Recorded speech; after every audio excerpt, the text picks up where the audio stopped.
Does anybody else find it weird that Dead by Daylight's official channel doesn't follow any Dead by Daylight creators? Like, look at this. This is who they're following. None of these guys. Markiplier's played Dead by Daylight. I know that. I don't know. Maybe the others have too, but like none of them are actually Dead by Daylight creators. There's no Coconut. There's no Aaron. There's no Otstarva. There's no Spooky Loops. They only gave you 30 minutes to ask a question. And I was at work, unfortunately, so I couldn't answer, or I couldn't ask a question. We're gonna just stick with the most important ones. So I guess fast vaults are bugged again.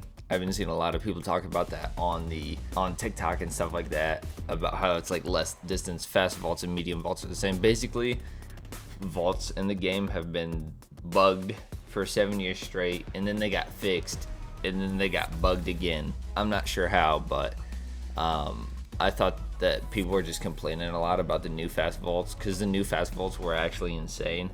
To be honest, I mean, as a killer, you have to completely relearn the entirety of Windows, basically, all over again. So I thought they just reverted the changes because so many people were complaining about it, but I guess that's not the case. I guess it's a bug, and we're aware of the inconsistency surrounding the fast vault animation for survivors, and are anticipating this in an upcoming PTB. That could be about the fast vault, about the fact that it's different between the male and female survivors. But it also could be, I guess, just about the distance of between medium and fast vaults in general. So, will Five Nights at Freddy's ever be in Dead by Daylight in the near future? Never say never. It's not really important, but I just thought I'd bring that up. I think they're talking about removing the Prestige 1 requirement for the auto blood web. If I was able to ask a question, it would have been, could we select an add-on to appear more frequently in a blood web, after you hit a certain point? Because I feel like if you reach like Prestige 50, you should be able to select an add-on. Maybe once you hit Prestige 10, you select an add-on. Prestige 25, you select an add-on. Prestige 50, you select an add-on. Because I really like using the soldier's belt for Huntress, but it really doesn't show up all that often, so it'd be cool if there would be a way to make it show up more often. There are already improvements already planned, and players can expect them in the near future for the blood web, so I guess we'll see. This one's interesting. I really enjoyed the PTB that was just for auto moris and felt like that community's feedback mattered. Are there plans to do future PTBs to test out big mechanic changes like that? There weren't perks that could pick you up off the ground and stuff like that. I think that would have been a cool thing to keep in the game, but it's just kind of like if somebody had Unbreakable and they went down, it auto killed. Yeah, it was a little weird, but I thought it was a cool concept to just try. I'm glad they're like trying something new, you know what I mean? So I guess PTBs are difficult to organize.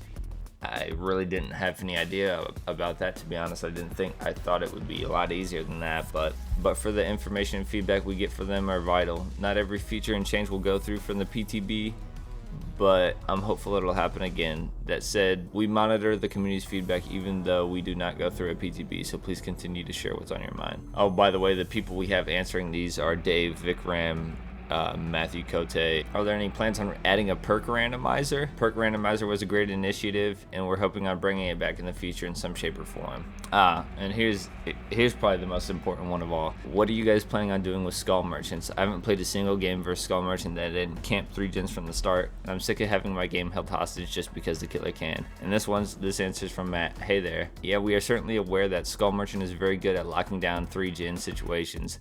We have a big rework planned for our future release. There's too much detail to go in here, but we will be releasing more information soon. So, I mean, that confirms it. She's getting deleted from the game. She definitely did need a rework. She's been needing one, not gonna lie. I already came up with a couple great ways to rework her myself, but are there any plans to allow survivors to see their teammates' perks in the pregame lobby? And then Matt answers this, maybe.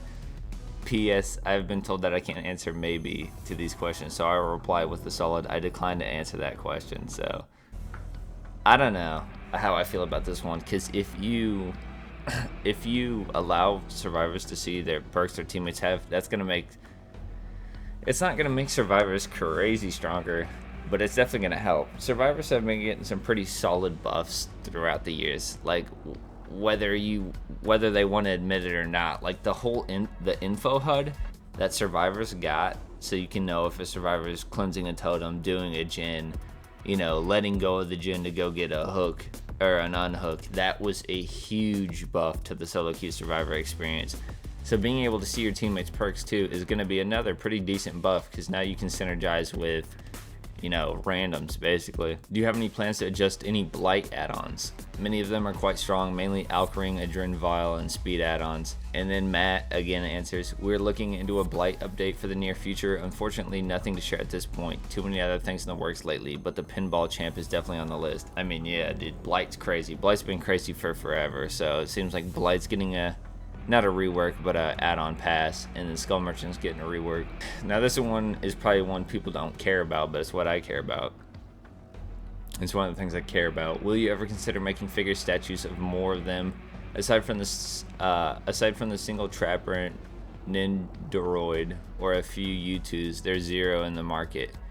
Horror has such a big fan base, especially in collecting and merchandise memorabilia. Would be cool for the Museum of Horror that is Dead by Daylight to add to that. And then Dave says, yeah, I like figure/statues. There are also some amazing Gecko statues for the Trapper Wraith, Hillbilly, and Spirit. I'd be down for some more. Yes, that's what I need. We need more. I like statues. I got a bunch of them, to be honest. Now, what I was really going to ask for was the Hooked on You Bikini Hunter skin. The actual bikini skin. That's what my question would have been. This is another interesting one. Do you plan on some sort of cosmetic milestone for hitting a P100 on a character? Do you plan on some sort of cosmetic / milestone for hitting P100 on a character? I know it's an achievement to reach a character that high, but beyond a bloody outfit and 3 perk charms, that's a bit of a gap. And then the answer is, hello, as players who get to P100 are very, very rare, we currently don't have plans for updating P100 rewards. Thanks for bringing it to our attention. However, nothing is ever off the table. I mean, to be honest, from the jump, like from like the 2nd to 3rd year, P100 should have been a thing. P100 cosmetics. Like, they should really come up with P100 cosmetics for every killer and every survivor and just go all out on the design. Because it's P100. The point is, because they say P100 are very, very rare. Well, yeah, that's why you make a cosmetic for it or something, you know. I mean, I think because you get the bloody outfit at what prestige, like, I don't know, prestige 9 is where you get the last bloody cosmetic after the new update, and then just nothing for 91 levels. Although it's been out for a few months, Made for This has become one of the most popular survivor perks in game.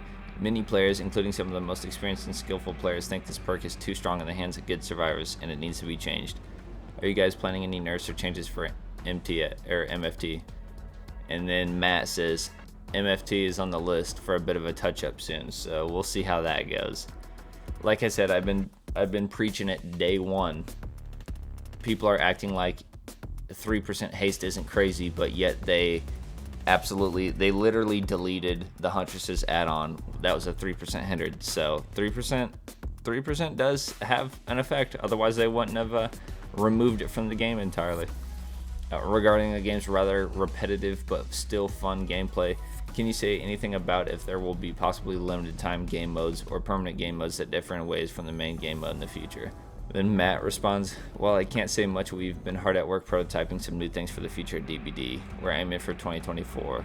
We'll keep you updated. So, new game mode in the future, maybe? They said that during their anniversary live stream, so nothing really new there.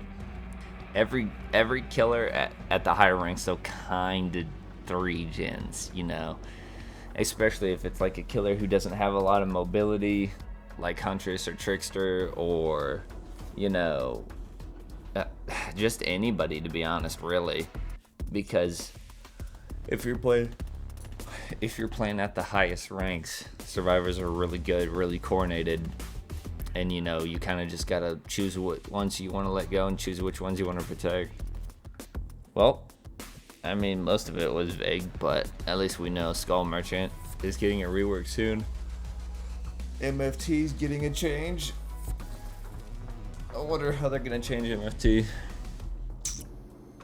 And yeah, too bad I didn't get to ask a question, damn it. I was at work. Well, that does it.